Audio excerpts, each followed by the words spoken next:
உதயநிதி அவர்கள் வந்து என்ன சொன்னாங்கன்னா 2021 நீட் எல்லாம் ரத்து பண்றேன்னு சொன்னாங்க. ஆனா இன்னி வரைக்கும் ரத்து பண்ணல. அதை பத்தி விஜய் வந்து தொடர்ந்து விமர்சிச்சுட்டே இருக்காரு. அதை பத்தி உங்களோட கருத்து என்ன?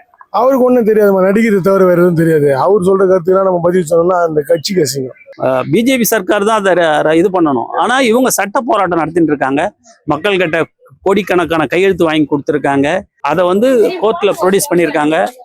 நல்ல பலன் கிடைக்கும். பட் அது மத்திய அரசு தடுக்கிறதுனால அது செய்ய முடியாம கண்டிப்பா அடுத்த வாட்டி வரும்போது கண்டிப்பா முதல்வர் ஸ்டாலின் செய்வாங்க. இல்ல பண்றேன்னுறாங்க. அது வந்து மேல் தரத்துல பேச்சு போயின்னு இருக்கு.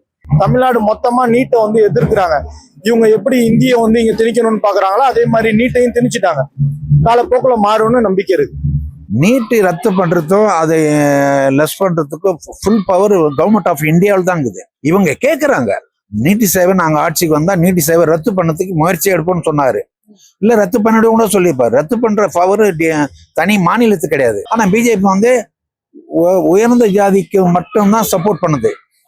உயர்ந்த ஜாதி அந்த ஜாதியை தனிதானே சொல்ல, தாழ்த்தப்பட்ட மக்கள், பாமர மக்கள், கிறிஸ்டின், முஸ்லீம், பாமர மக்களுக்கு எல்லாம் பழி வாங்குது பிஜேபி. பிஜேபியில வந்து இந்த இந்தியில பிறந்த பாரம்பரிய அழிக்கிறதுக்காக பிஜேபி வந்துக்குதுன்னு தான் என்னால சொல்ல முடியும். இந்த நீட்டு தேர்வு என்று ரத்து செய்தாலே மாநில சுயாட்சி என்பது மீண்டும் கோல் ஊற்ற கூடாது என்பதற்காக அவர்கள் இது போன்ற திட்டத்திற்கு வழிவகுதில்லை.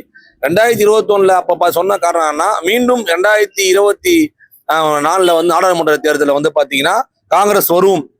காங்கிரஸ் வந்தால் அப்போ நம்ம இங்க இருக்கிற பிரசிடென்ட், பிரைம் மினிஸ்டர்ஸ் இருக்கிற வச்சு இந்த சட்டத்தை நம்ம இம்ப்ளிமெண்ட் பண்ணலான்றதுக்காக கொடுத்த வாக்குறுதி அது.